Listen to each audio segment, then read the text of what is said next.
thank you very much. Thank you very much. So before I go into presenting this information on the civilization of Hyperborea, I just want to say that we're going to start with looking at Greek mythology, Greek folklore, in conjunction with the civilization of Hyperborea. Then we're going to look at the archaeological evidence from the Russian Federation and the Arctic North Polar region, and actually really look at the scientific basis to argue for the existence of what was the civilization of Hyperborea, going back many, many aeons of time into the distant past. So for many individuals, the civilization of Hyperborea is nothing more than a story from the classical world. However, the civilization of Hyperborea, which is a landmass defined as beyond the North Wind, did indeed exist in the expanse of the Arctic North Polar region and therefore Siberia and elsewhere in Borea Rosia, from the Greek language meaning northern Russia.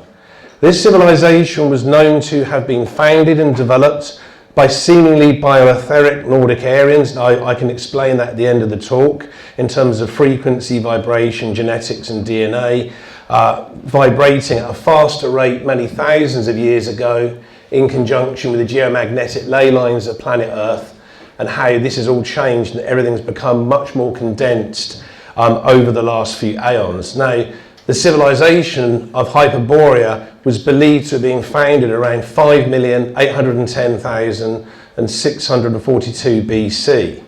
And this was an event that took place during the Miocene epoch. But eventually the actual territories of Hyperborea, excuse me, can I have a bit more light? I've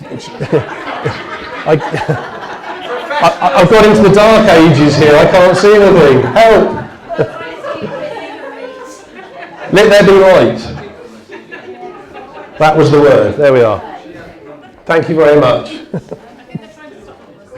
There's a bit of sabotage going on, that's not very good. I only just started, only go 5 minutes. Right, here we go. Right, so I'll go back to where I was. So eventually these Nordic Hyperboreans managed in the Arctic North Polar region to become experts in farming, agricultural development in a temperate, fertile expanse.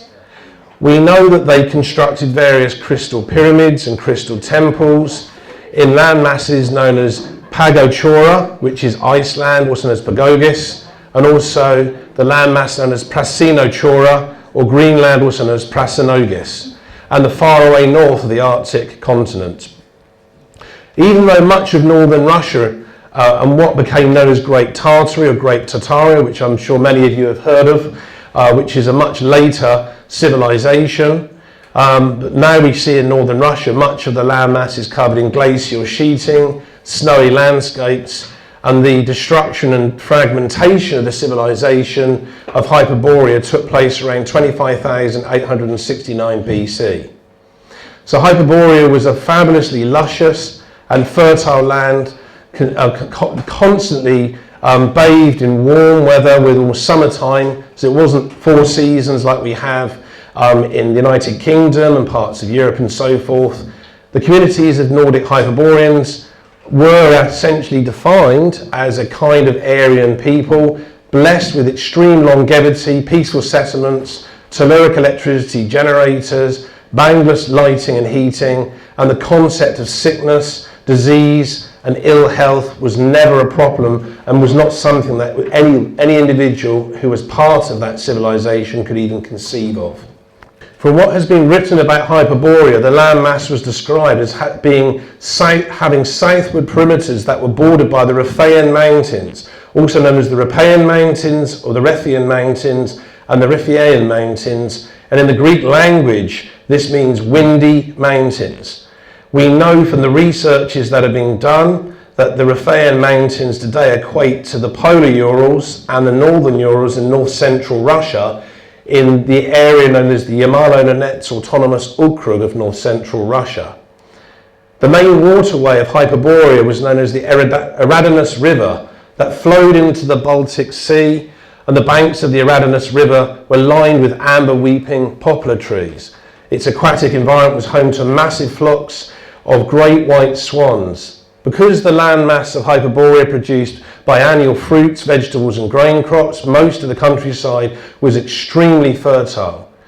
We know they had shining forests. It believed that atmospheric crystallic particulates were present, so whenever there was water moisture in these shining forests, they sparkled brightly within the sunlight. So you can imagine Hyperborea seemed to be almost like a dreamlike civilization, very far removed from what we know today as the lives we live in, this 3D holographic reality of the material dimension, and very condensed.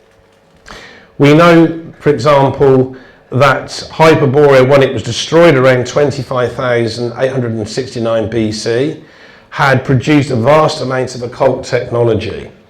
Because of the relatively warm climate and the vibrant telluric currents that were so ever present above the main cities of Hyperborea, the atmosphere was highly electrically charged, and there was boundless and therefore, if you like, infinite amounts of telluric electricity for heating, for lighting, for anti-gravity transportation purposes, and for also electroculture, which I'm sure many of you have heard of, to optimize the size and yield of fruits, vegetables and cereal crops. So these Nordic Hyperboreans, as elusive as they are, were in existence on planet Earth, living in the Arctic North Polar region and northern Russia, living around the polar Urals and the northern Urals. And we know that from Greek mythology that there are so many quotes that clearly state the existence of Hyperborea was in existence beyond the Riphaean Mountains. Now, I could go into a large number of the quotes here, but I think we're going to go well over the hour. So at the end of the talk, if any individual wants to come and look at some of the quotes, we learn from Greek mythology and Greek folklore that beneath the uplands of the Riphaean Mountains, or the Riphaean Mountains, there were the beings known as the Taphophorus, and these were literally individuals that were winged humanoids, and the landmass was named after them. So we know there were Hyperborean giants and Hyperborean cyclopses that also existed there. And we know that these individuals, the winged people, the Terophoroi, who resided alongside these Hyperborean giants that were described in a corporeal or biological sense as being the white giants of Hyperborea, and these huge cyclopses all lived alongside each other. There wasn't any warfare or conflicts that went on according to the stories that were told. Now, we also know that it's listed in very much of Greek mythology and Greek folklore that the civilization of Scythia was very much interconnected with the or the remnant, shall we say, of the civilization of Hyperborea. And now by then we'd say it had fragmented into various Hyperborean kingdoms or Nordic kingdoms in the Arctic North Polar region, while the climate there was still relatively, obviously, temperate. So the vast landmass of Hyperborea was known to be literally an astral divine rulership that was governed by the three solar priests of the Greek deity Apollo Olympos. Each of the Hyperborean kings were enormous in stature and were known as the Zethus Olympos and Kaleos Olympos. And these were also known as the Boreadae, or the Wind Brothers. And they were the progenies of the Boreas, or the North Wind. So again, what we're getting here is this sense of the etheric, the astral plane being connected to Hyperborea, that from spirit, the word pneuma in Greek meaning spirit, that people that were inhabitants there descended from faster frequency and vibrations, okay, in the 4D holographic reality, the astral plane, and solidified themselves through their will of their collective consciousness to become inhabitants in the Arctic North Polar region of northern Russia. Now, this may sound far out, but this is something that's very, very detailed in its approach in Vedic Hinduism, the idea that we've descended from being light beings from spirit into matter. So it's not something that's that unusual to conceive of. Now we know, I'm just going to go through the rest of the notes here, the vast landmass of Hyperborea was therefore interconnected to various geomagnetic ley lines, to various vortices, and so we know that many of the life forms there, such as the Hyperborean swans, were more than likely to be etheric in their nature. We know that there were various divine temples connected to the temple priesthood of these Nordic Hyperboreans. And in Greek mythology and Greek folklore, these are even known as the Pythia and the Mantea of Apollo Olympos, and are seen in the Greek mainland at Delphi in the Phocis region of central Greece as a representation of what was being brought back by various scribes who were geographers and historians from the Arctic North Polar region, northern Russia, around the European mountains, or the polar Urals and the northern Urals, as I already mentioned. So these Hyperborean giants, just on a side note, can be seen in many of the medieval woodcuts from Imperial Russia, where you see in Great Tartary or Great Tartaria these 10 or 12 foot high giants working alongside many of the Tatarians, many of whom were Turkic peoples, okay? So a lot of people you see today, such as the Kazakhs, the Uzbeks, and other people. This is before, obviously, Islam. They were very much part of the civilization of Hyperborea. So I'm just going through my notes here, just hang on please. So the most famous grove prophet of the Nordic Hyperboreans was probably Abaris Sethasu. Now he's a rather mythical figure. Many of you may have heard of Abaris. He's believed to have been a Hyperborean druid. So here we're connecting Druidism, that's something that we believe is from Irish Druidism, from British Druidism, from European Druidism, to the Arctic North Polar region, the Riphaean Mountains, these polar Urals and the northern Urals in the Yamal-Nenets Autonomous Okrug of north central Russia. And then you're connecting that into Greek mythology and Greek folklore. That in itself is very interesting, and many Greek scholars talked, or Greek polymaths talked of Abaris Sethasu, who was this Hyperborean druid, Hyperborean magician, who was given what was known as the magikobelos, or the magical arrow, by the Greek deity, again, Apollo Olympos, in which he flew around planet Earth. Now, we don't want to just look at Eric von Daniken and give this as a suppositional question, but was this magical arrow that flew around planet Earth some type of spaceship? Again, it's just putting that information out there. You have to speculate and ask that question, because no human being flies on a magical arrow around planet Earth. But if it was a spaceship and it was transorbital and perhaps connected to the occult technology of Hyperborea, we could then feasibly consider that. Again, that's not scientifically factual, but you then had to question a lot of the archetypal symbolism in world mythology and world folklore, and how people back then, many thousands of years ago, interpreted what they saw. You know, we can call it an unidentified flying object, or a UFO in the modern age, you know, with what Kenneth Albert Arnold saw over the Cascade Mountains in Washington State. You know, for example, other people may call it during the time of the Greeks or the Roman Empire, or even in the medieval period in England or in Europe, they may call that a flying shield or a flying disc. You can see here we have a medieval map.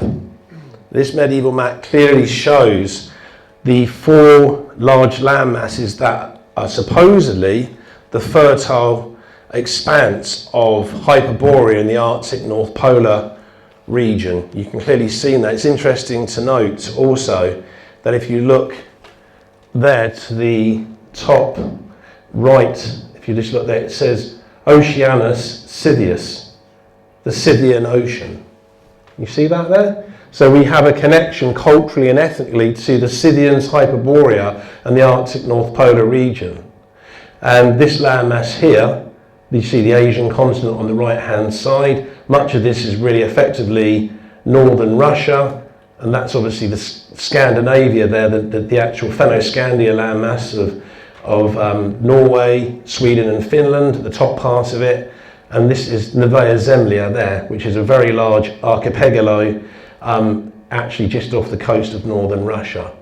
So that's interesting to note that culturally that was seen that way many hundreds of years ago.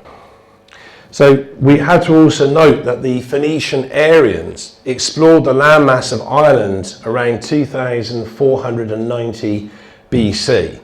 Ireland was known in the Greek language as Thule, meaning north place or northern place. And in the Latin language it was called Thule. The Phoenician Aryans had travelled from the Boyne Valley and County Meath in eastern Ireland. Now the word Thule, north place, and Thule, north place, in the Greek language as well as in the Latin, originated from the Irish Gaelic. So here we have the word thul, originating from the word thua, meaning north place in the Irish Gaelic, referring to Hyperborea, the northern place. So here you have it in Irish mythology and Irish folklore. Now I'm going to read some of the quotes here, not all of them, from various individuals, Greek polymaths, ranging from poets to historians, mythographers, and to give you, a greater encapsulation of how Hyperborea was revered in the classical world as a real place, an authentic landmass that really did exist. So the Greek lyric poet known as Pindarus de Phantu, he actually stated in Pindar's first Pythian ode 1027 FF, of the fairest glories that mortals may attain, to him is given to sail to the furthest bound. Yet neither ship nor marching feet may find the wondrous way to the gatherings of the Hyperborean people. We have the Greek tragedian poet known as Aeschylus Euphorios, also known as Askelios, in Libation Bearers 372 FF. Your wish is better than gold. It surpasses great fortune, even that of the Hyperboreans.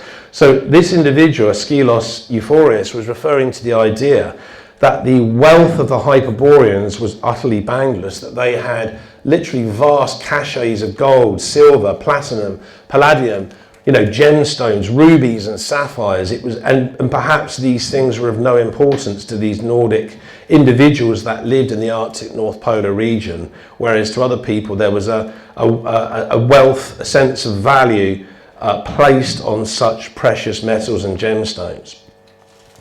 We know the famous Greek historian known as Herodotus Lazizou, also known as Herodotus, he stated in Histories 432 to 436, concerning the Hyperborean people, neither the Scythians, there's Scythians again, there's the Oceanus Scythius, he said, nor any other inhabitants of these lands tell us anything, except perhaps the Isidonis. In other words, what he was saying, there was virtually no European tribes that had any real knowledge or understanding of the Nordic Hyperboreans, simply because they were so remote in their existences in the Yamal-Nenets autonomous Okrug of north central Russia, as it's known today geographically, because many of them lived high up in the polar Urals, the northern Urals of North Russia, and in the Arctic North Polar region. So we know also the Greek historian known as Diodorus Capatios, known as Diodorus Siculus or Diodorus of Sicily, in Library of History 2471 to 2476 stated the following: since we have seen fit to make mention of the regions of Asia which lie to the north, we feel that it will not be foreign to our purpose to discuss the legendary accounts of the Hyperboreans, of those who have written about the ancient myths, Hecateos, and certain others that state in the regions beyond the land of the Keltoi, the Celts, there lies in Oceanus, the ocean that is, an island no smaller than Strelia, which is Sicily today. This island, the account continues, is situated in the north, and it's inhabited by the Hyperboreans, who are called by that name because their home is beyond the point whence the north wind, Boreas, blows. And the island is both fertile and productive of every crop, as I was saying earlier, with the farming and the agricultural techniques they used. And since it has unusually temperate climate, it produces 2 harvests a year. So you can see, what's interesting to note there is the size of the landmass seems to have shrunk.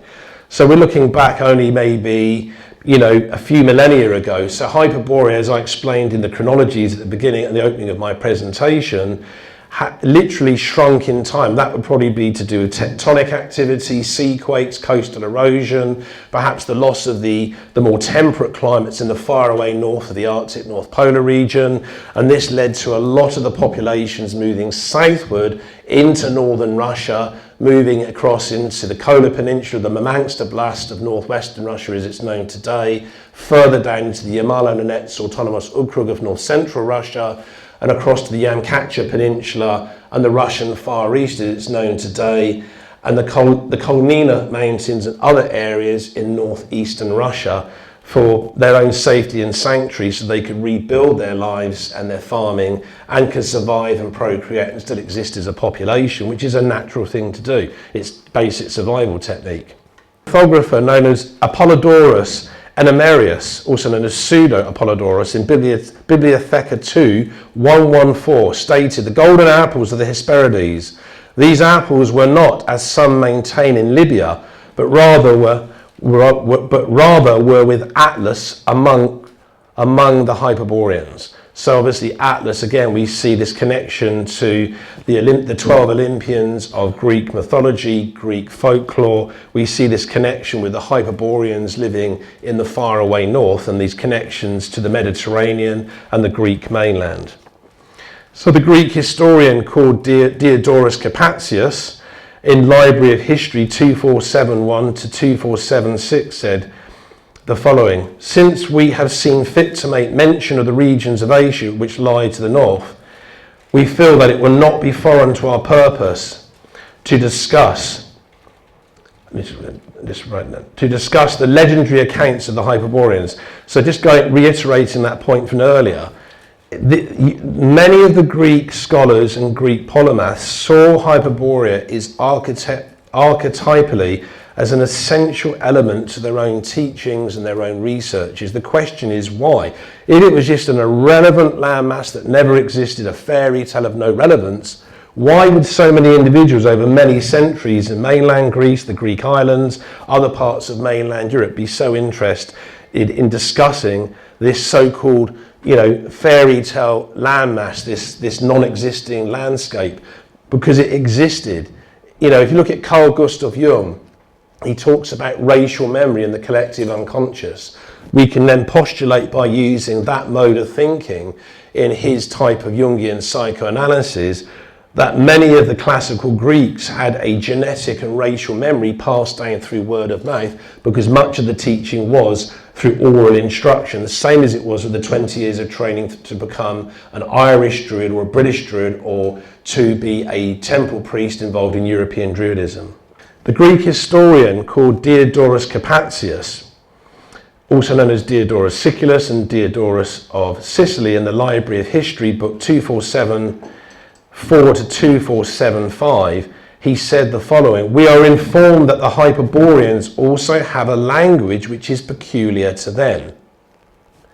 In the same way, Abarus, a Hyperborean, came to Greece in ancient times and renewed the goodwill and kinship of his people to the Delians. So here we have the fact that the Hyperborean Druid, Abarus Sethasu, had travelled from the Arctic North Polar region, the Polar Urals, the Northern Urals, and was travelling into mainland Greece to share his knowledge, his cognitive abilities, to probably give some idea on the occult technology that was used. It's known that he would travel regularly. There's a lot of accounts between these two civilizations. So Hyperborea in its later stages was not the same civilization of Hyperborea going back many, many aeons ago into the distant past, to the Miocene epoch and so forth that I mentioned earlier. But it was still historically something very fresh in the minds of the classical Greeks, and obviously many of the Roman scholars and Roman polymaths then inherited the knowledge that they had.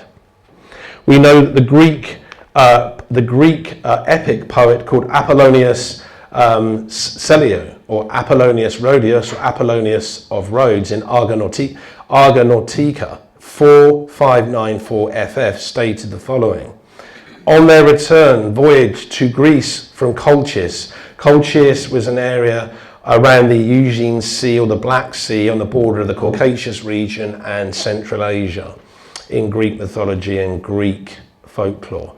He stated, on the Eugene Sea, the Argonauts sail through the mythically interconnected rivers of Hyperborea. Now, how would the Argonauts, Jason and the Argonauts, how would that individual be able to sail through the mythically interconnected rivers? What does that phrase even mean? Is it mythical? Is it etheric? Is it transdimensional? Again, it's just putting it out there as a speculative question, not stating that that's obviously what went on. The Greek-Roman poet called Publius Papinius Statius, also known as Statius, he wrote in Thebaid 12, 650 FF, as with Zeus plants his cloudy footsteps upon the Hyperborean pole and makes the stars tremble at the oncoming of winter, Aeolia is riven, and the storm, indignant at its long idleness, takes heart, and the north whistles with the hurricane. Then roar the mountains and the waves, clouds battle in the blind gloom, and thunders and crazed lightnings revel. Kind of giving a description there of the incredibly turbulent weather conditions of the Arctic North Polar region, the Riphaean Mountains, also known as the Polar and Northern Urals in north-central Russia. So the Byzantine Greek polymath known as Demetrius Zimisicus, plus a colleague of his known as Homerius, Camanio, and Philaritus Laskarios, as well as Eustathios Choniatos in Sauda, which means fortress, in subverbo Esphia Barus, in the Byzantine Greek lexicon stated the following. Abarus, Scythian, son of Seuthes, he wrote the so-called Scythian oracles, that's Scythian oracles, okay? And marriage of the river Hebros and purifications, and a theogony in prose, and arrival of Apollon amongst the Hyperboreans in Meta.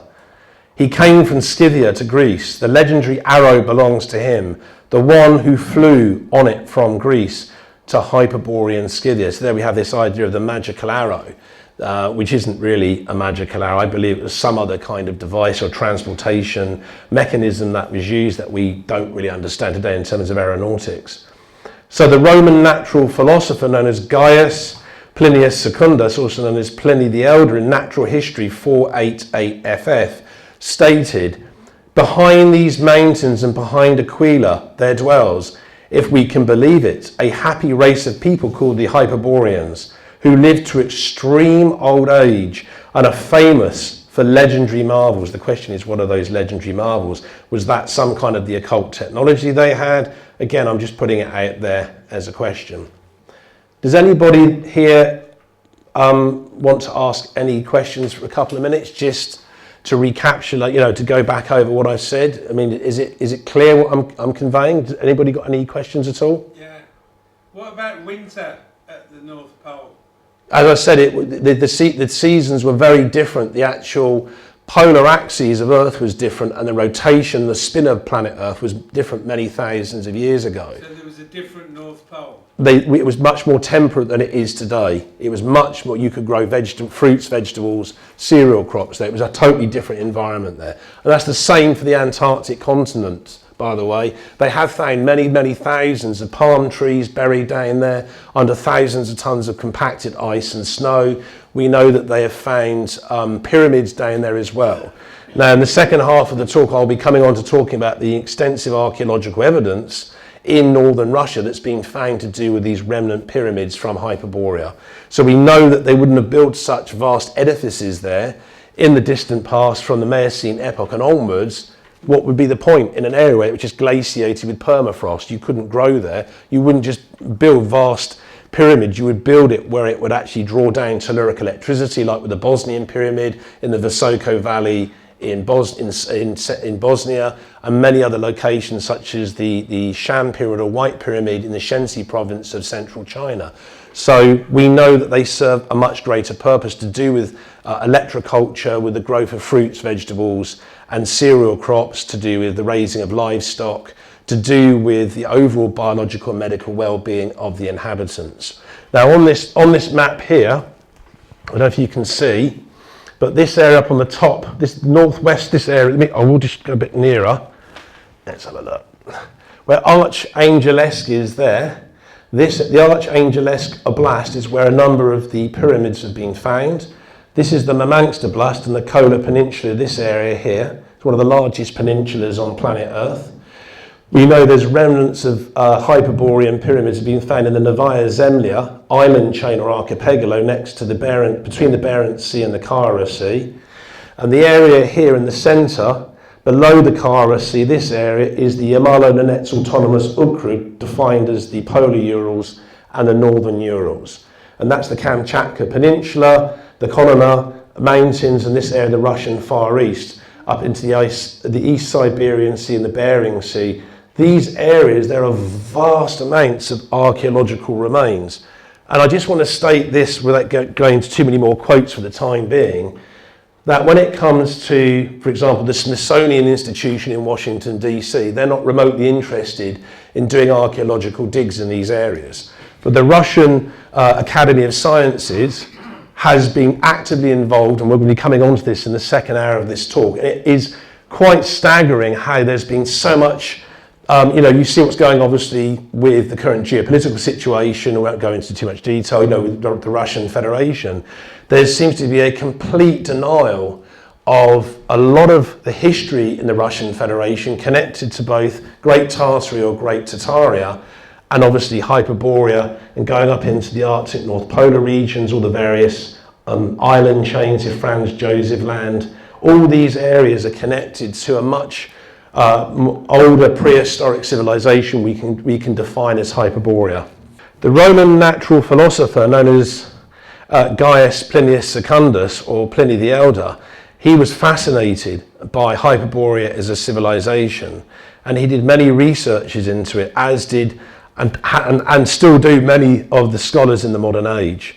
Now, many generations before 25,869 BC, the landscapes of Hyperborea shimmered with what would be defined as the frozen light cities. These were essentially crystal cities. So we know, for example, down in the Arctic North Polar region, with what is known as the Rainbow City. How it's constructed is not known, but beyond the Great Ice Wall, it's believed that extraterrestrials constructed. It's translucent. It's a cuboidal, symmetrical type city that shimmers and creates spectral luminescence in direct sunlight. And I believe that the frozen light cities or crystal cities of these Nordic Hyperboreans also interacted with sunlight in rather unusual ways in terms of the laws of physics. We know also that from Greek mythology and Greek folklore, what became known as the Chresis Koukovagis, or the golden owls, swarm the night skies of Hyperborea. We know that because of the much faster resonance of telluric electricity that was in the atmosphere above the Arctic North Polar region, if you just look at the Aurora Borealis today, which means North Dawn in the Latin, that some people have postulated is just to do with the electrochemical reaction of the magnetic field of planet Earth reacting to the solar radiation, or waves of solar radiation coming from our sun, which is a yellow dwarf star. Other people postulate we have a hollow Earth, and the inner sun, which is an electroplasmic ball, reacts with the various gases in the atmosphere in the hollow Earth, and these then literally emanate out through the North Polar entrance as the Aurora Borealis, and the South Polar entrance as the Aurora Australis, which means South Dawn in the Latin.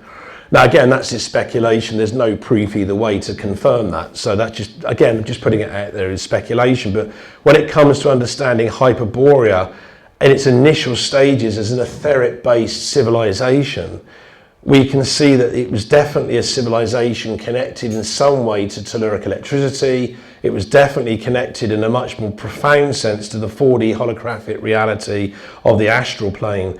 And again, this would suggest that there would have been a much more, shall we say, close contact level of interaction between astral spirits or astral entities and these Nordic Tartarians. So their daily lives were very different than the kind of world we live in today, which is very mundane, very condensed, slow vibration. It's pay your bills, go to work. It's very mechanistic. The material world we all live in today that we've all chosen to incarnate into. So this is part of our experience to be here. Now, the discovery of the crystal pyramids really was known to, it was known that from the archaeological information that has been given, that these crystal pyramids date back to the Upper Paleolithic, and that is interesting to note in itself. So that's a much later stage than the Miocene epoch and the early stages of the more bioetheric or ethereal resonances that were very much integral to the development of the civilization of Hyperborea in the Arctic North Polar region. So we know that I'm actually going to go on now to discuss many of the individuals that have actually because we've only got just over 15 minutes, many of the individuals who have worked So this will open it up for the second part of the talk you see at the end of the first hour. So many of the scientists who have made excursions to the Kola Peninsula in the Murmansk Oblast of northwestern Russia, it's up on this area here, okay, and these individuals, like the Russian archaeologist known as Sergei Yermoleyevich Smilov, the Soviet Russian philosopher, epigrapher, paleographer and historian known as Valery Alexeyevich Chudanov, and the Russian geographer called Dmitry Alexandrovich Subeto, who is actually the dean of the faculty of geography at the Curzon State Pedagogical University of Russia. They made some very interesting discoveries in regards to what appear to be crystal pyramids or stepped pyramids in the Kola Peninsula, the Murmansk Oblast of northwestern Russia. And they estimated that many of the microcrystalline granite slabs they found had been precisely cut from sometime around 40,810 BC through to 9,510 or 520 BC, providing compelling evidence for the actual notion or concept that yes, Hyperborea really did exist as a civilization in the Arctic North Polar region and northern Russia. So I've already mentioned the Greek historian called Diodorus Kapasios, also known as Diodorus Siculus and Diodorus of Sicily. The legendary and his real interest in understanding the connections between the legendary Greek deity and Olympian known as Apollo Olympos, the solar deity, who visited the landmass of Hyperborea on his golden swan, drawn by what was known as the lampero armor in the Greek language, or shining chariot. Again, is that a shining chariot that can sort of levitate through the airspace with wheels? No, it must have been something else. What was it? Was it some kind of anti-gravity, air flight mechanism? We have no idea whatsoever. Again, just putting it out there as speculation. So apparently there were communities of Nordic Hyperboreans who occupied Ireland and Britain for many generations because these countries had pleasant climates, fertile soils and luscious ecosystems. And I would like to add, I don't know if any of you actually know this, but during the last glacial period or the last ice age, it's well known that southern Ireland around Donegal and Galway and places like that was completely ice and glacial free.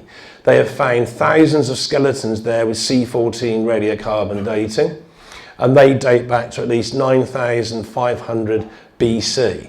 Now we know from obviously the legends of, or the stories of Atlantis, we know that it's purported that the remaining or remnant Atlantean islands were destroyed sometime around 10,753 BC or thereabouts. So that's very interesting when you look at the chronological timeline between these skeletons or skeletal remains that have been found in southern Ireland that were completely ice-free, glacial-free, and the land masses around them.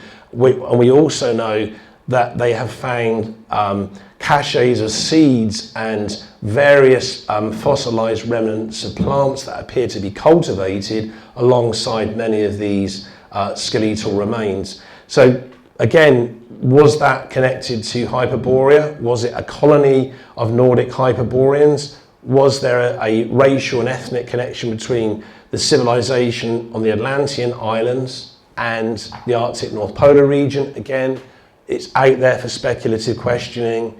I'm not putting it out there as scientific fact.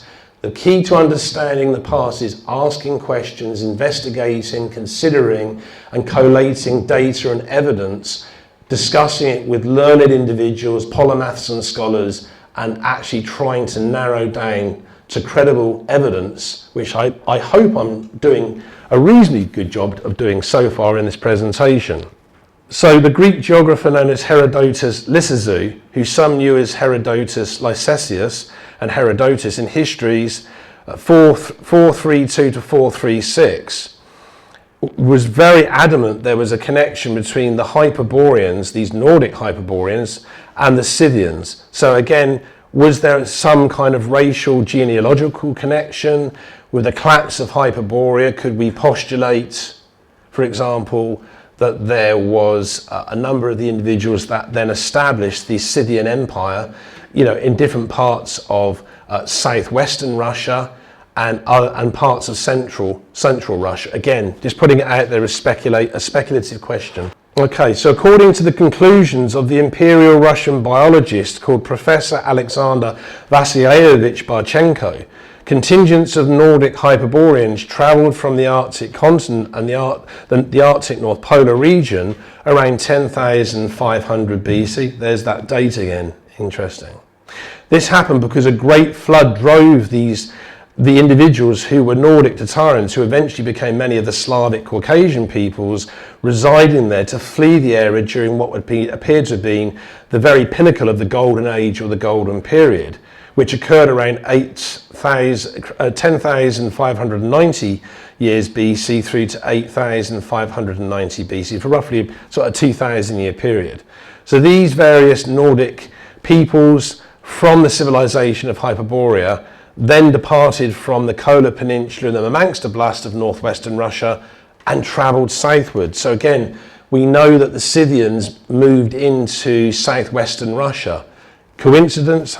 In terms of the land expanse there, you can see the Volgograd, Saratov, Voronezh, Yekaterinburg, Ishvek, Kazan, all these areas were populated by the Scythian kingdoms at one point, and these had moved southward from the Kola Peninsula, the Murmansk Oblast of northwestern Russia, the Yamal-Nenets autonomous Okrug of north central Russia, and the Kamchatka Peninsula and the Russian Far East and Siberia, moving across into central Russia and down into southwestern Russia. So we know that Professor Alexander Vasilyevich Barchenko consistently believed that the Nordic Hyperboreans had produced and used various kinds of effective occult technology to produce boundless electricity, levitation, air flight, and for the use in electroculture and for medicinal purposes. With absolute erudition, Professor Alexander Vasilyevich Barchenko also believed that the Sapmi shaman from the Sami, meaning country people, also known as the Lapps and the Laplanders, who inhabited the Kola Peninsula, Murmansk Oblast in northwestern Russia, were the keepers of the golden treasures from Hyperborea, as were the Nenets or Samoyeds of the Yamal-Nenets autonomous Okrug in north central Russia and the Yakuts.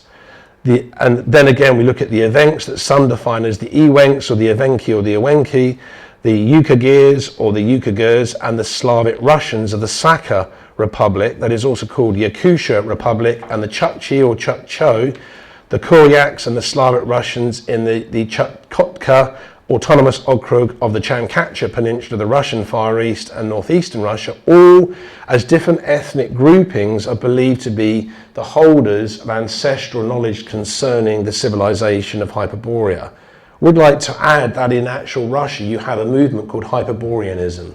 Does anybody here hear of that political movement in the Russian Federation? So this is them connecting their roots back to the mythical status of the faraway north, and the sense that the Arctic North Polar region and northern Russia was once this vast Arctic homeland where this incredible grouping or communities of people together had thrived, developed and manufactured occult technology, lived in absolute harmony with Mother Nature, lived very long lifetimes on planet Earth, and really in a sense lived in the principles of Christ consciousness, although it wouldn't have been defined in that term.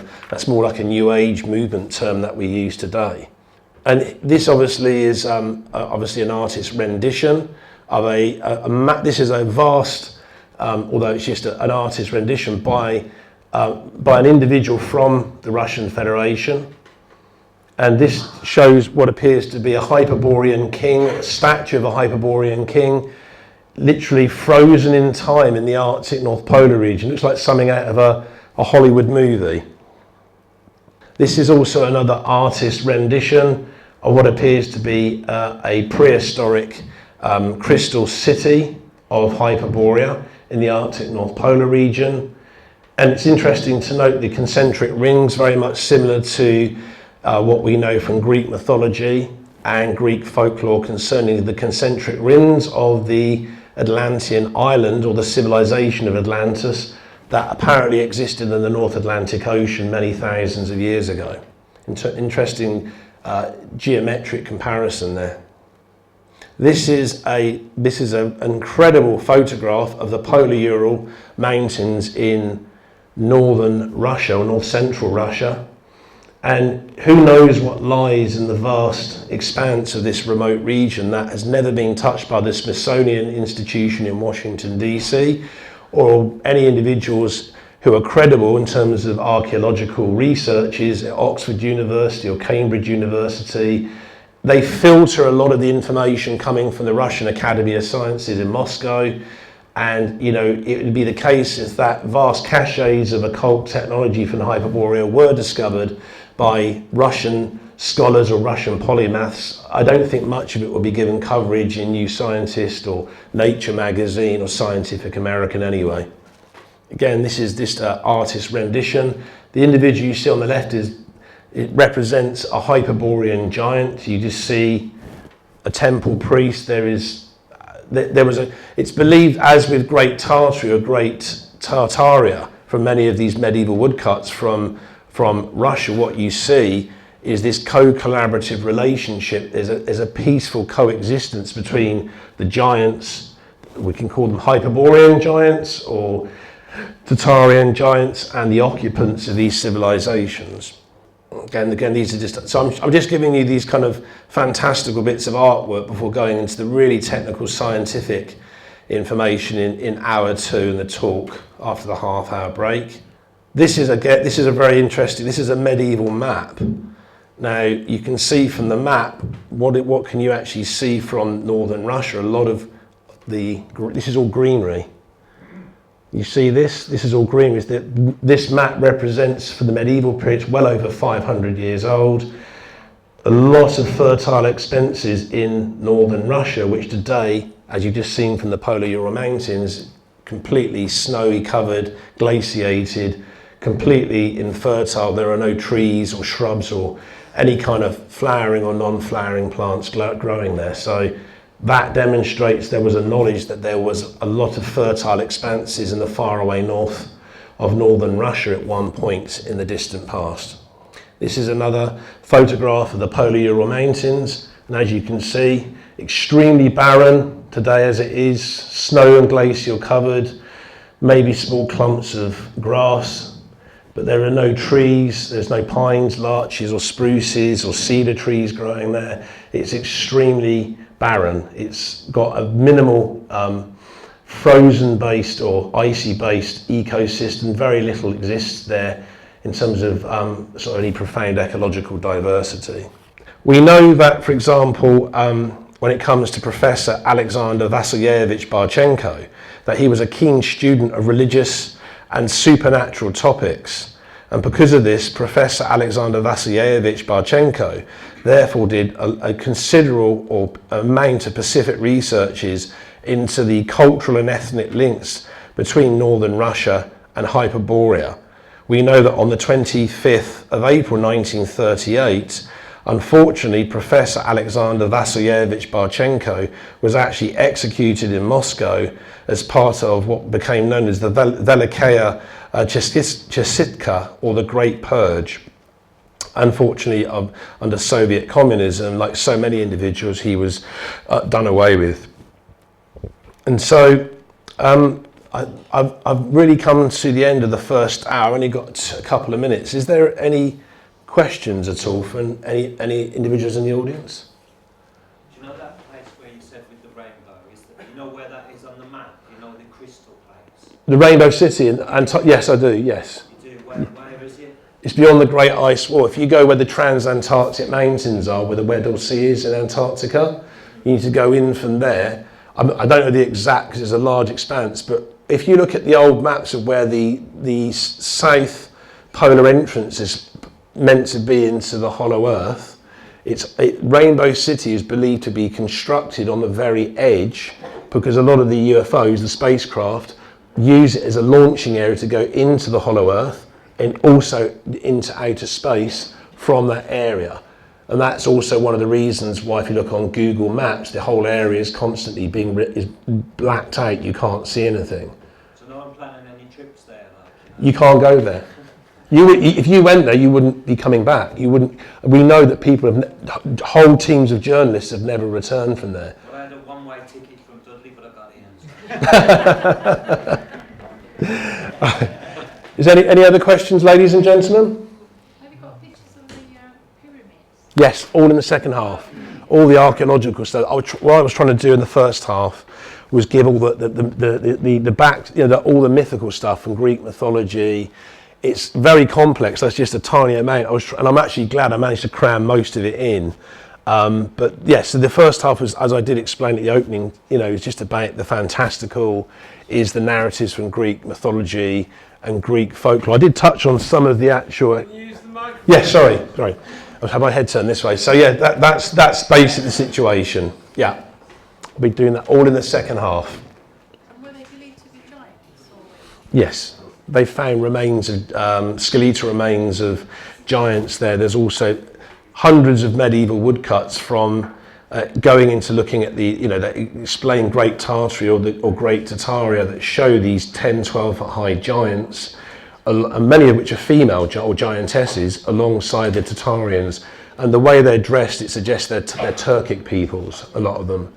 And the talk I gave at the Copthorne Hotel, the Question History Conference, was on Great Tartaria. And I actually went into newspaper clippings, all the medieval maps, and all you see on all the maps is Great Tartaria. There were hundreds of towns and cities listed, all of it just wiped out. Where did it all go? It's just been blanked from history.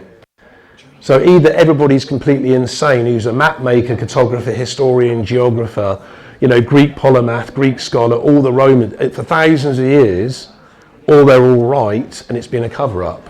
And the fact there's so much archaeological evidence that's now coming out of the Russian Federation, and has been for many years, and there's many actual modern articles or modern age articles proving this, you've got to question why, because it threatens the official narrative of history. They say it's reset all the time, don't they? Sorry? It's like cataclysm and everything is reset. Well, I mean, it's a really vast subject to go into, to do physical geography, the movements of populations over the last 300-400 years. I've talked about the world fairs. We talk about, the destruction of the first mud flood, second mud flood, third mud flood. It's a huge subject. But, firstly, most individuals find it difficult to encapsulate it because it suddenly shakes and that whole sense of what you've been taught in modern world history suddenly falls to pieces very quickly. And that's what I believe we are shaped and indoctrinated with lie after lie. I mean, some of you may have heard of Gregory Joseph Hallett. There you go. King of England. That's right, King John III. Yeah. He was in a cave in Portugal. But regardless, but you see the books he's written. At the very least, you can say whether you believe them or not. They question the official narrative and the amount of detail that vast. He's written so many books, and he's constantly doing it. So he's doing constant interviews. So there's so many people now that are starting to go at the official narratives of what we've been taught. And Great Tartary or Great Tartaria fully connects to the prehistoric civilization of Hyperborea. Hyperborea really could be represent the mother civilization. It predates the civilization that existed on the Lemurian continent in the Pacific Ocean. It predates the civilization that existed on the Atlantic islands, in Atlantis or whatever you want to call it. So it's a subject I'm very passionate about because it represents the deletion of history and the denial of history. And at the very least, what academics should be doing is considering the evidence. Problem is, when the Russian Federation comes along, the largest country on earth, you can fit the United Kingdom of Great Britain 330 times into Russia. It's got over 7 time zones, but nobody cares what the Russians are even saying. When it comes to Russian Academy of Sciences in Moscow, they're giving credible evidence, and we'll be going into some of this evidence in the second hour with actual imagery. You'll see the remains of pyramids, you'll see the lateral geostrata. Clearly, these aren't hills, these are the remains with mosses, lichens and grasses growing on them, and they're extremely symmetrical. Anyway, that's wrapping up for the first hour. That's all right. Thanks very much, Stephen. Thank you, ladies and gentlemen. We're now going on to hour 2 of my Hyperborea presentation. We'll be discussing Russian folklore, Turkish folklore, and a lot of the archaeological evidence. I do hope I can get through it all in the next 60 minutes. There's a lot to cover and a lot of scientific and technical details that really do confirm it's highly likely Hyperborea did indeed exist as a civilization in the prehistoric past in northern Russia in the Arctic North Polar region.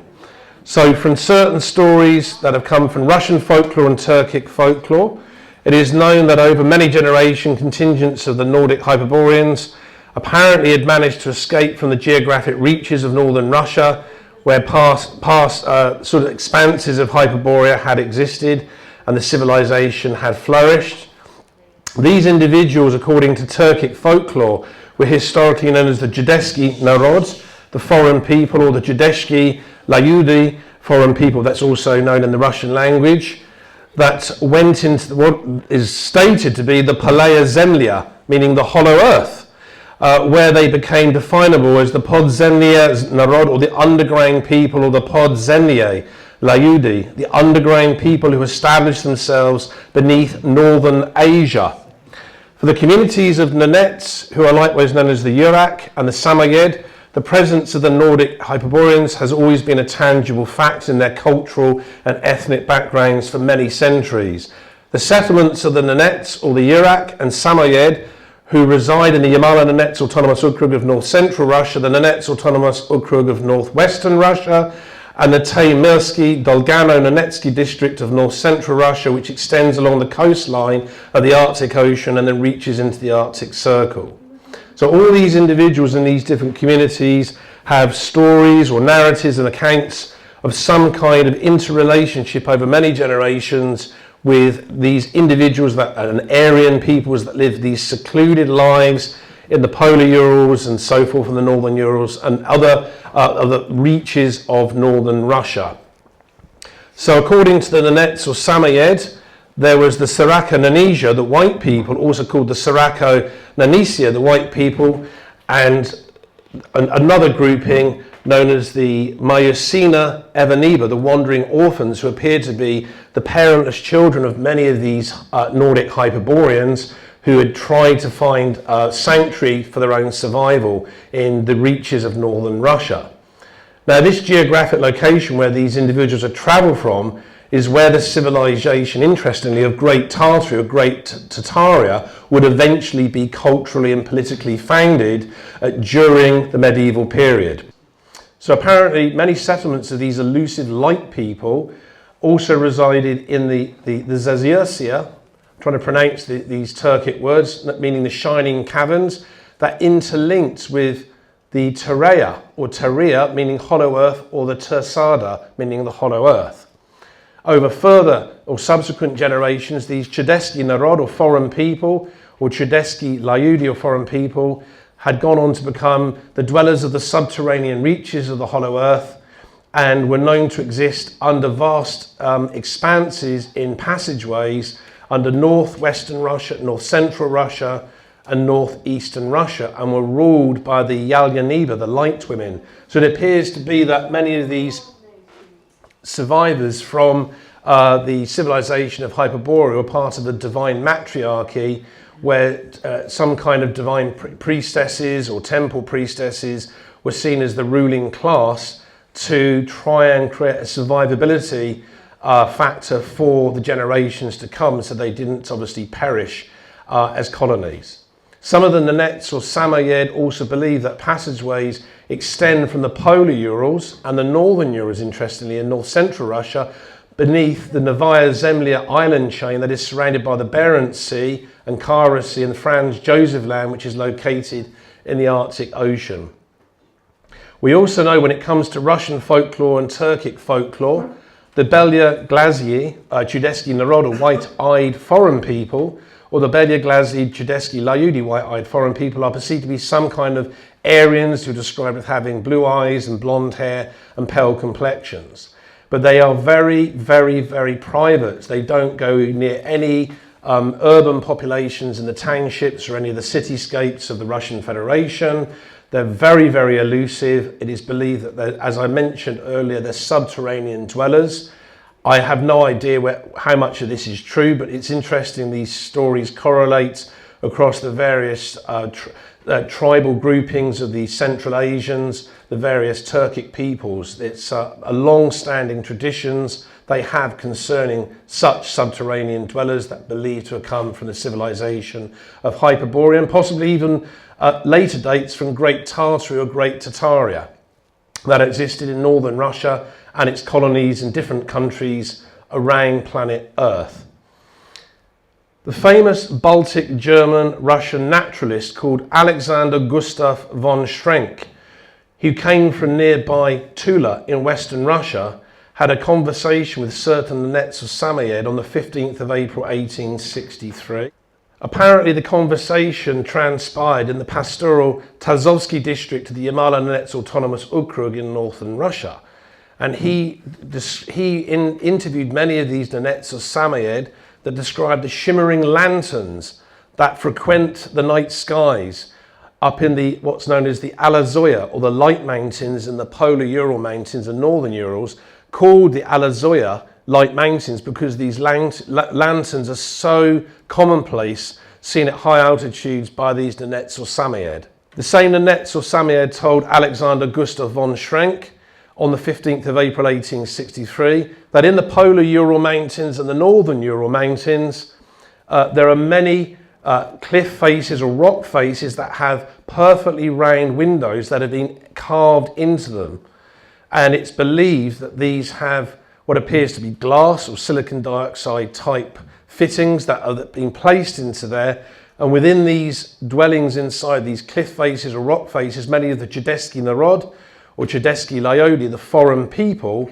actually exist and have been described, as I mentioned earlier, as being types of Aryan peoples. So it appears that if these are remnant colonies from the civilization of Hyperborea, they exist in such remote locations away from other populations of Homo sapiens or human beings that they're literally seen as just a fiction. But it's interesting that it's these Turkic tribes, these Turkic peoples in the Russian Federation that live in these remote expanses that have actually witnessed them. During the 25th of June 1928, the exalted Soviet Russian archaeologist called Artemy Vladimirovich Artsakovsky was given a story by Kasavako Velika and his son, known as Serakoni Velika, about the Divyasky Narod, the grand people, or the Divyasky Lyodi, the grand people that apparently resided in the polar Urals and the northern Urals. So these individuals again are reiterating the idea there are colonies of Hyperboreans that exist in the remotest reaches of northern Russia. So the communities of Nenets and Samoyed who reside in the Yamalo-Nenets Autonomous Okrug of north-central Russia, the Nenets Autonomous Okrug of northwestern Russia, and the Teamisky-Dolgano-Nenetsky district of north-central Russia seemingly have known about the colonies of Nordic Hyperboreans, and possibly these may be individuals who are remnant colonies from Great Tartary or Great Tataria who retreated into the Hollow Earth through various passageways that they either artificially carved out in the polar Urals or the northern Urals of north-central Russia, or are natural geological formations in the subterranean reaches in that location. Mid the expanse of north-central Russia, as with elsewhere, the various Nenets or Samoyed have preserved many narratives about the Ali Habari, or the Light People, as I said, or the Ala Grazdanan, also known as the Light People. So we know that this is information, stories and narratives that are shared between the Nenets or the Samoyed and many other Turkic peoples. It's obviously a subject of tremendous interest to these individuals, and that alone is something we need to note, is that if you have Soviet Russian scholars or Soviet Russian polymaths that are doing this kind of research with individuals, and these are all documented, this information, you know, why is it not being considered by ethnographers or by anthropologists or, you know, any individual of any standing that investigates such matters in the Smithsonian Institution in Washington, D.C. or elsewhere? does this threaten in some way the conformist normalities that we've accepted as Western science when it comes to the ancient past, the prehistoric, distant past that we've been told, where Homo sapiens or human beings were simply primitive. They would literally discover fire, like the movie, for example, Quest for Fire. But this again is another type of distorted narrative or story that's been presented to us as factual. So apparently the incredible Soviet-Russian ethnographer called Alexei Pavlovich Okladnikov investigated communities of Nenets or Samoyed on the 17th of August 1934. The individuals he interviewed apparently resided in the rural Nadmysky district of the Yamalo-Nenets Autonomous Okrug in northern Russia. They mentioned to Alexei Pavlovich Okladnikov that settlements of brightly shimmering light people covertly resided in luminous caverns in the Palaya Zemlya, or the Hollow Earth, and they only went out hunting, scavenging and gathering resources during the night time. So this is another reason why these individuals are very rarely seen. Many of the stories about from the Nenets or Samoyed and their interrelationships with these Belyi, Chudeski, Narod or white foreign people inhabiting the polar Urals and the northern Urals are extensively recorded by the Russian Academy of Sciences and many other educational institutions in the Russian Federation. Let us also recall the myths of the Nenets or Samoyed, as they believe that these individuals that existed, in these remote regions of the polar Urals or the northern Urals, also originally inhabited sparkling crystal cities with their various divine temples or light temples, that they then continued that civilization of Hyperborea in these subterranean reaches that apparently extend underneath even the Kara Sea and the Laptev Sea. And that alone in itself is quite interesting to note. So we have a lot of information there from these different ethnic groups, these Turkic peoples from the Russian Federation concerning these individuals. There are even stories from Irish folklore and English folklore and many kinds of European folklore. This mentions the life forms that in Russian folklore and Turkic folklore, which I've just discussed, the Podzemlia Narod or underground people, as being credible life forms. Such kinds of Homo sapiens or human beings seemingly resided in these vast luminous caverns after the collapse and destruction of the civilization of Hyperborea, and quite possibly after the first mud flood, the second mud flood and the third mud flood that eventually completely destroyed the civilization of Great Tartary or Great Tartaria. We also know that another phrase or word that is used by these Turkic peoples to describe the subterranean dwelling of these colonists who were Nordic Hyperboreans from the ancient past is called Sikirti or Sikirti, meaning ethereal place.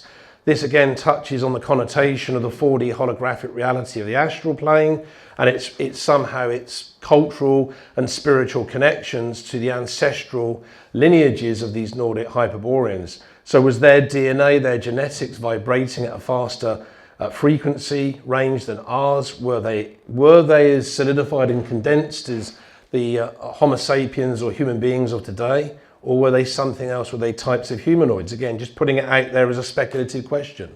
Apparently that location that I just mentioned was some kind of entrance into the Hollow Earth, which still resonates today beneath the Yamalsky district and the Tavzovsky district of the polar Ural Mountains.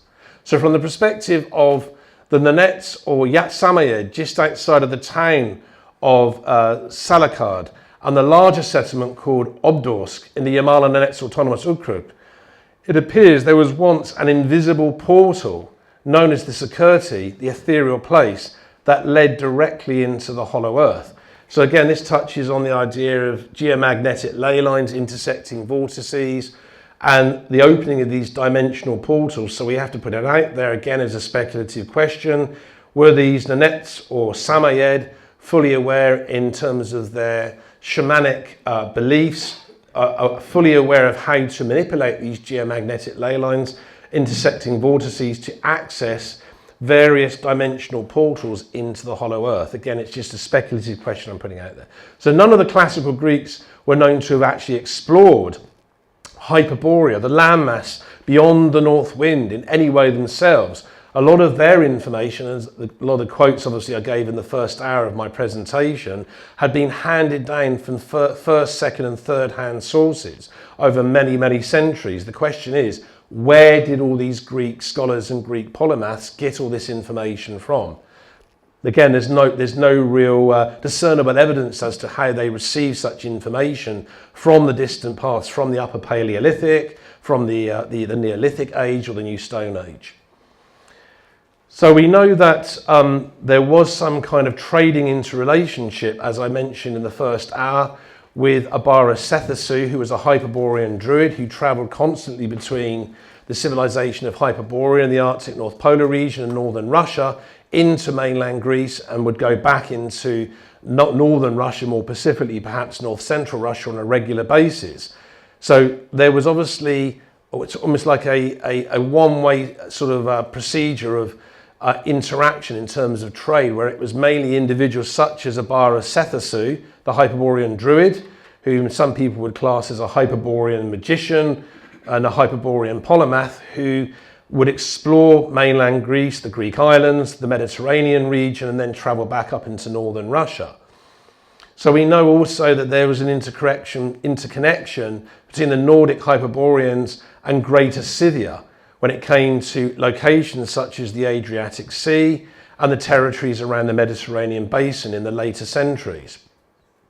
Now, many of you will have also heard of a lady who was known to be an Eastern Star Freemason, the extremely famous Russian mystic known as Yelena Petrovna von Hahn von Rottenstern, more commonly known as Yelena Petrovna Blavatsky or Helena Petrovna Blavatsky and Madame Blavatsky. She founded the Theosophical Society with the Scottish Rite Freemason as Colonel Henry Steele Olcott and the Irish-American mystic and Western occultist known as William Quan Judge in New York City on the 17th of November 1875. And Madame Yelena Petrovna Blavatsky wrote extensively on the second root race. You may have also heard of this information concerning the Hyperboreans that existed in the Arctic North Polar region before the reptilian androgens or the serpentine androgens of Lemuria arose as a later stage civilization in the Pacific Ocean, and obviously the Nordic peoples that arose on the Atlantean continent after that. Now, the intriguing Eastern occultist and Russian philosopher known as Alexander Gulyevich Dugin says that it was the homeland of the solar people. Here we have that connection between Hyperborea and the solar people in the archetypal symbol of the Olympian deity or the Greek deity known as Apollo Olympos, known as the solar deity or the sun god, and how this connected directly with north central Russia and the Arctic North Polar region. So with exact meaning, the intriguing Western occultist Alexander Gulyevich Dugin believed these solar people really defined the essence of what the Nordic Hyperboreans were as an existential cultural identity and spiritually focused and based civilization that was intensely focused on creativity and using telluric electricity as the basis for their own occult technology. He also believes the Nordic Hyperboreans were the opposite of the lunar people, who represented a type of psychological and supernal based Homo sapien or human being type grouping who had only identified with certain aspects of the ego and Western materialism. Additionally, the lunar people apparently always felt the need to be wary of changes and the need to embrace Christ consciousness and the importance of spiritual development on a personalized level.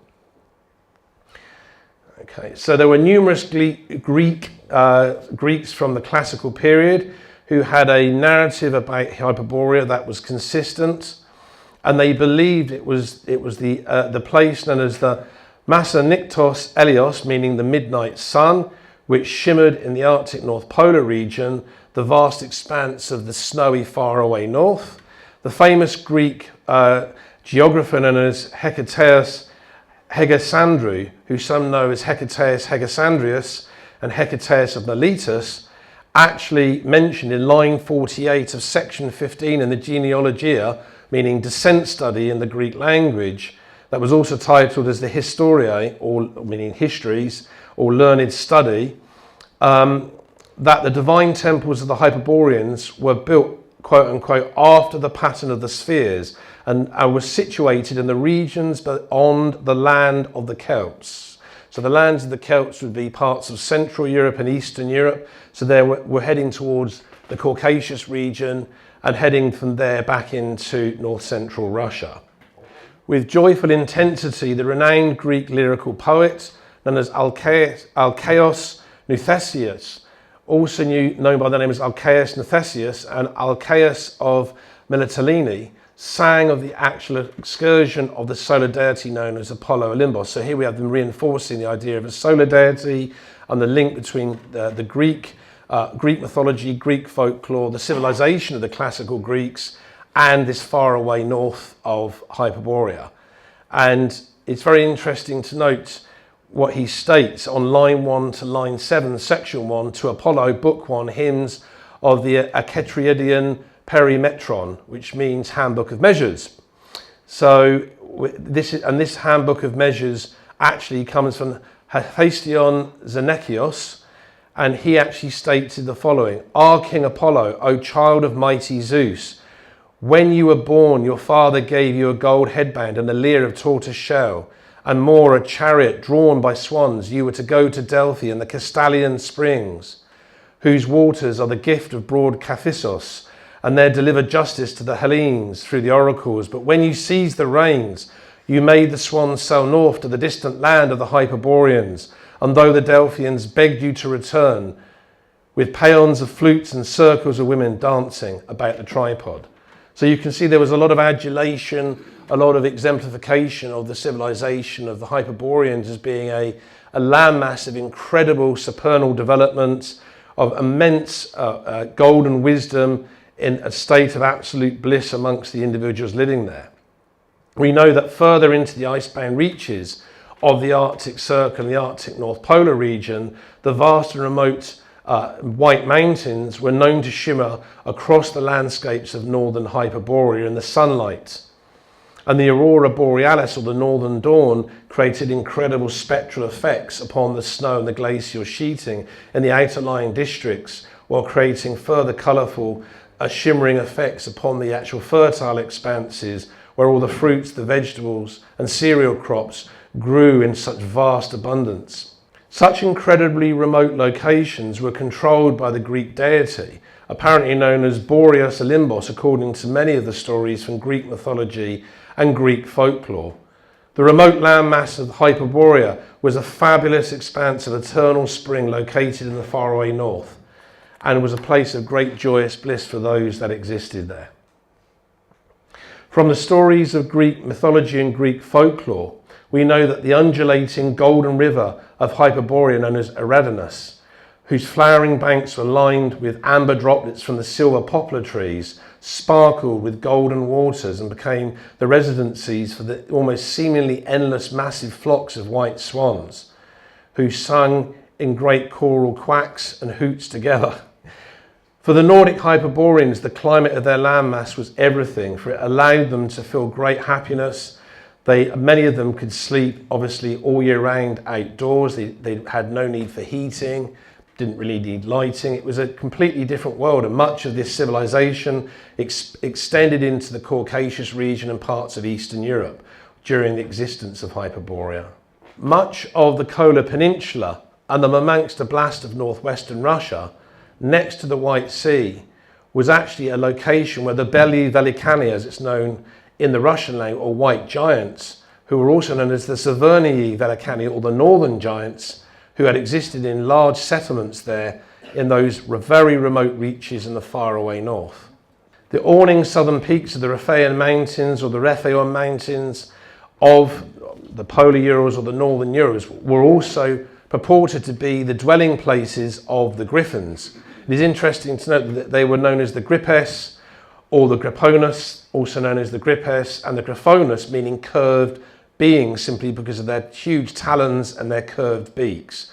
They protected, apparently, the various treasures and all the riches and the wealth of the Hyperborean kings and the Hyperborean queens, beyond, obviously, the ice caps, the glacial sheeting, into the fertile locations and expanses of Hyperborea in the faraway north of the Arctic North Polar region.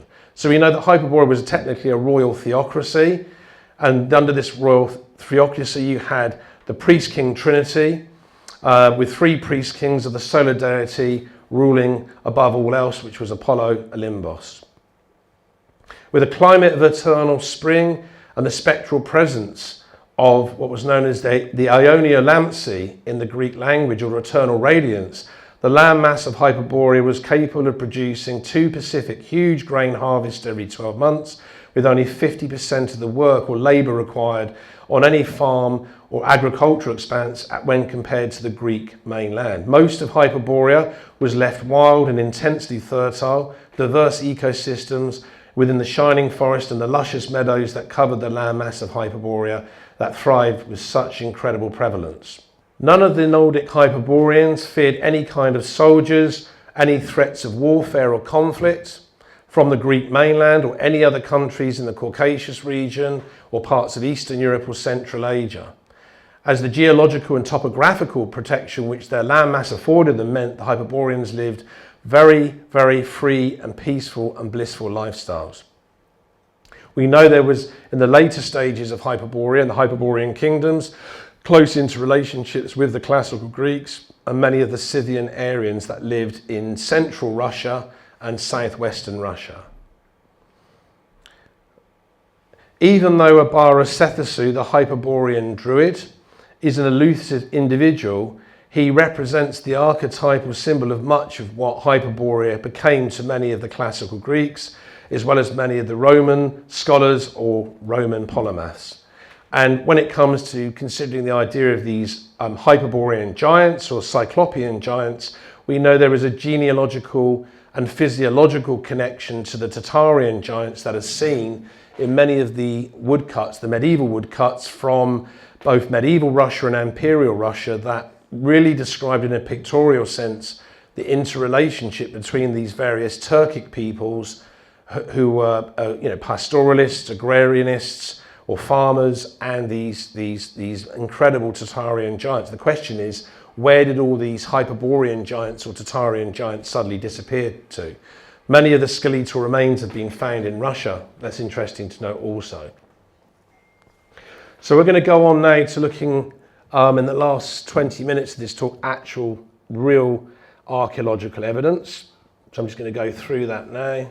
This is one picture. This remnant wall here is actually part of a much larger pyramid complex that's actually being discovered in the Kola Peninsula of the Murmansk Oblast in northwestern Russia. And this was discovered on the 16th of June 2007, when Russian polymaths were sent on what was called the Kola Pyramid Expedition into the Arctic Circle to locate the Kola Pyramids, or crystal pyramids, that had been purported through eyewitness accounts from the Sami or Lapps or Laplanders in that area. These structures gained that definition as the actual overall edifices have clear quartz capstones and granite walls, once much of the soil, gravel, mosses and lichens and certain grasses or sedges have been removed to reveal them.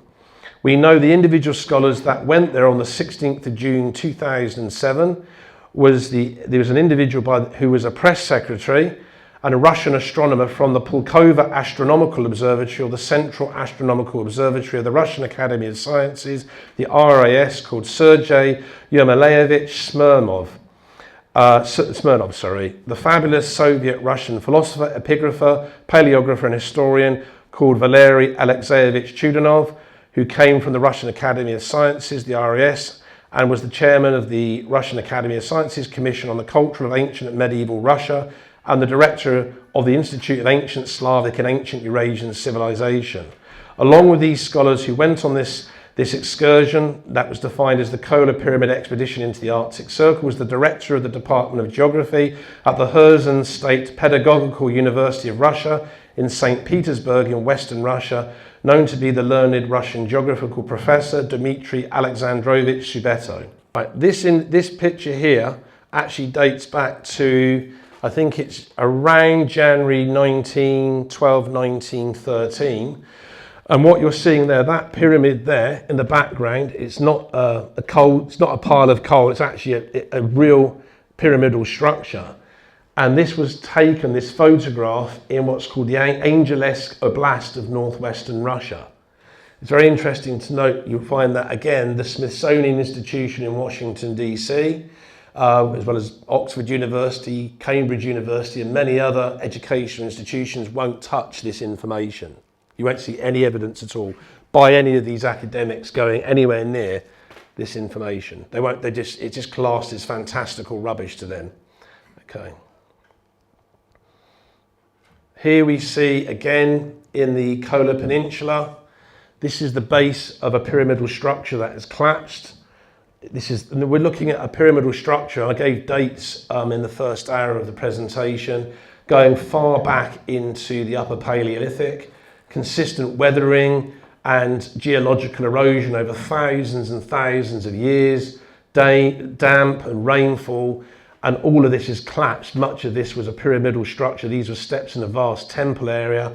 So this would have all been completely constructed, paved, and all of it's, I mean, if this was all excavated out, there'd be vast amounts of other archaeological remains under all this tundra, all these grasses and sedges in the Kola Peninsula, amongst the bluffs of northwestern Russia. And this is actually believed to be, this again is in the, if you look in the background to start with, can you see all the remnants in the background? Some of these are actually symmetrical blocks of stone. In the far right, there's one there. This is actually a capstone that's thousands of years old and believed to have been part of a much larger pyramid. But you look around, all the greenery around it, it's overgrown everything. You can see the actual stonework is covered in lichens or moss. So it's so fertile in these areas, it's so much rainfall and damp. There's been so much decomposition and erosion over thousands of years. It's very, very difficult to really see these clearly, but these are remnants apparently of pyramidal structures, these Hyperborean pyramids. Here we have it's not particularly good quality, but this image here, if you look carefully, you've got lateral striations. Can you see that? So that's clearly, you don't get that in natural geological formations. So what you have there is actually a built structure that's massively overgrown. We see this in the Shenxi province in central China. How many people here have seen the Chinese pyramids, aerial photographs? So you understand the weathering, the trees and the shrubs that are growing on them. And what are we told by Xi Jinping and the National People's Congress in Beijing in northeastern China?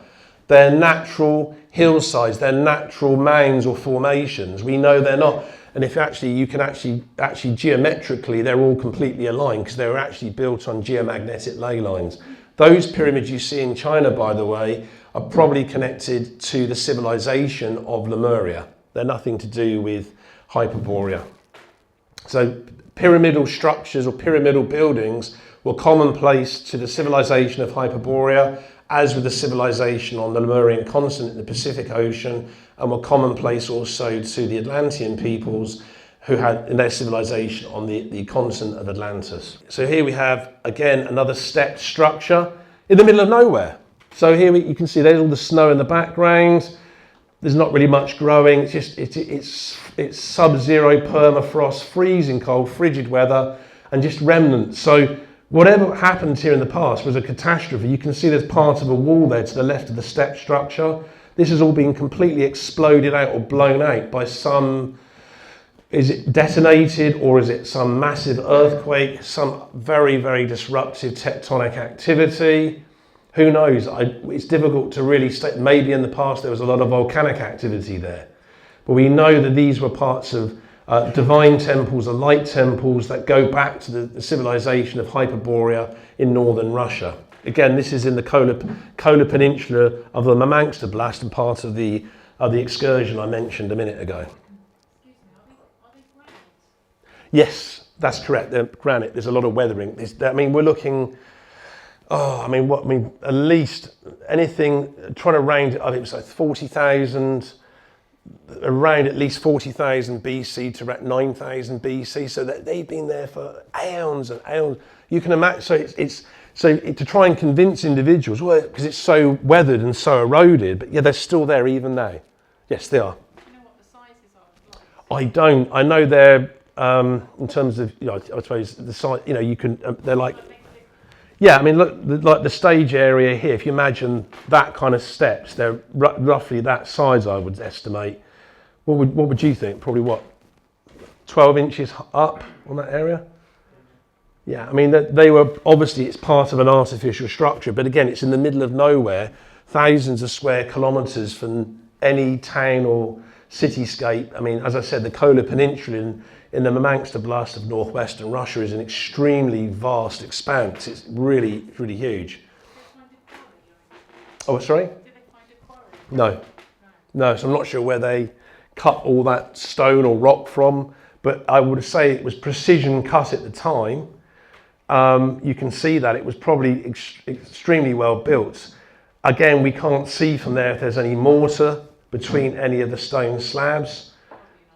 No, it may have just been precision cut, but there's always been rumours in the ancient past, as with the civilization of Hyperborea, as with Great Tartary or Great Tartarus, Great Tartaria. The situation is they used electroacoustic equipment, so they could actually use condensed sound to cut stone or rock with precision angles. So you could then just literally place them together without the need for mortar. Yes, absolutely. Yeah, Coral Castle in Florida is a good example of that. This is a much larger. Can you see that, ladies and gentlemen? Can you see that that's actually not a natural geological formation? The stonework's been weathered over thousands of years. So it's become. Where I live in Kent, in the Medway towns, is Rochester Castle, and there's a stone set of steps that goes up to the castle grounds in that area, and they're all weathered down. That's just simply from all the footfall for thousands of human beings over literally over 1,000 years, going back to the time of the Norman conquest. Just the weathering just from that alone. This is an incredibly brutal environment. The winters there, the temperatures get extremely sub-zero, and then there's a massive amount of rainfall during the spring and the summer. So it's all weathered and eroded away over thousands of years. Again, this is in the same location, the Kola Peninsula of the Murmanskblast of northwestern Russia. And here we have a zoomed out version of, can you see that? All the lateral geological substrata or geostrata, can you see that? So that would you say that looks like a natural hill formation to you? It's questionable, isn't it? At the very least, it's questionable, right? So we're looking at a time of going between 40,000 BC back, up to 9,000 BC, and you're looking at this. You can see this. I don't know whether it's mosses or lichens, whatever's all this kind of green carpeted fuzz that's over the top of it. But unlike the actual Chinese pyramids in the Shenxi province of the People's Republic of China, there aren't any trees or shrubs growing on there. And you can see this was built in layers with these lateral geostrata up. And it's interesting, if you look at where the capstone would be on this pyramid, there's a different coloration right at the top as compared to the rest of this geometric structure. So again, we had to question what kind of rocky substance is that at the top of this prehistoric Hyperborean pyramid. This is interesting. Again, look at this. This is the remnant. You can see this again is, I believe this is in the Archangeleska of northwestern Russia, not far from the Kola Peninsula. You can see there's a part of a remaining wall there. Look at the size of these stone slabs in the middle of nowhere. You see these individuals, whether they're tourists or scientists, I don't know, But you can see, look at this down here, and this huge cut slab there, fitted. There looks like some kind of subterranean area there. I don't know what that is, whether it's a subterranean, storehouse or whatever, but this was obviously part of a much wider complex of buildings going back to the civilization of Hyperborea in northern Russia. Okay, these two individuals here are academics. I think they were connected to the same Kola Pyramid expedition, and they're looking down into an area. Look at that, in the middle of nowhere. Is that a natural geological formation, ladies and gentlemen? Look at the precision cut on that rock. Can you see that? Look at that. What on earth was that?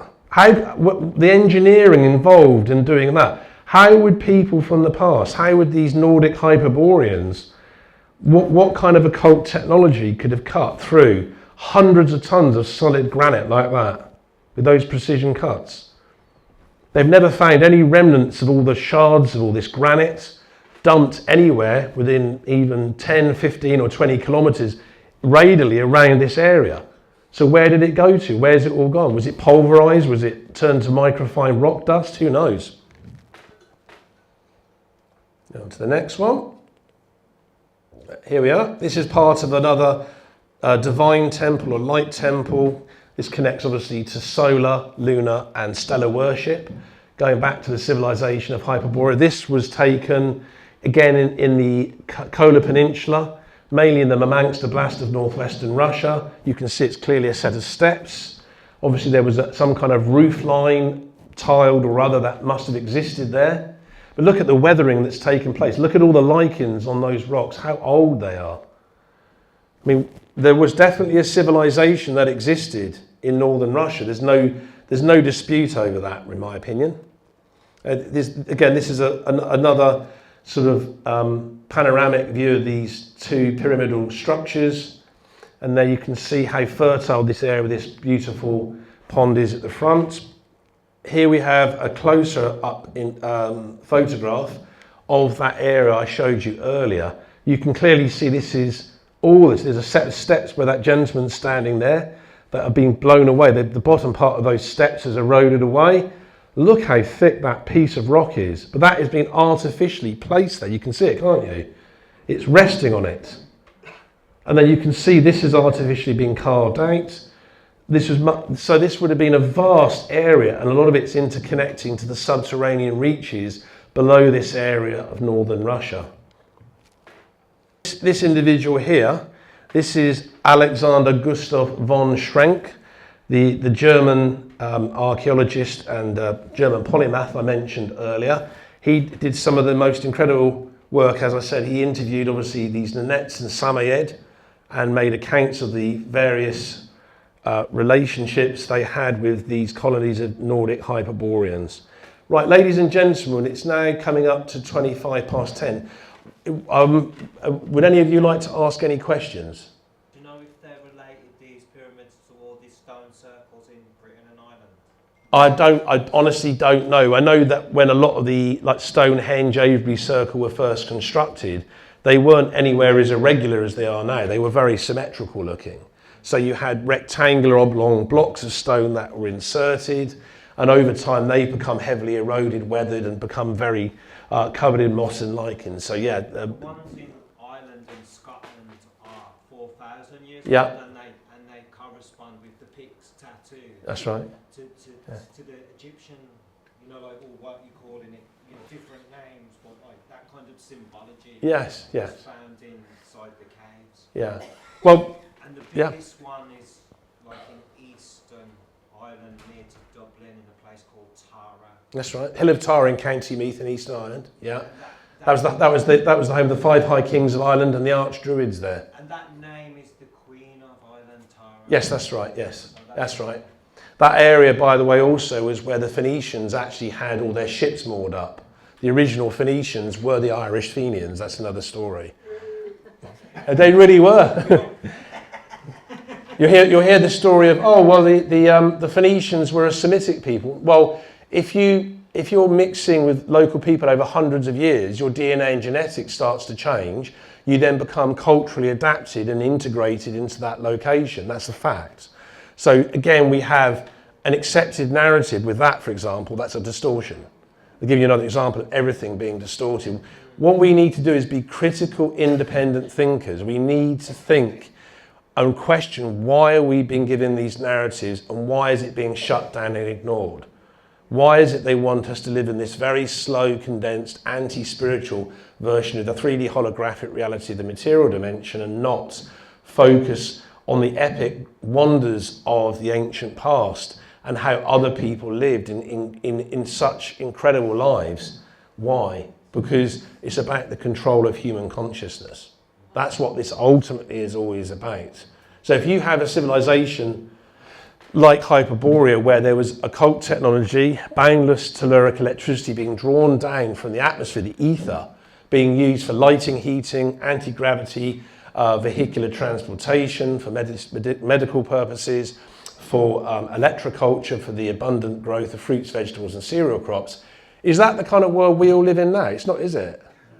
So the elites don't want that massive contrast taking place, because you can say, holy shit, excuse my French, all those people from the past lived these incredible lives. Why are we living? Again, you're questioning the narrative. They don't want that.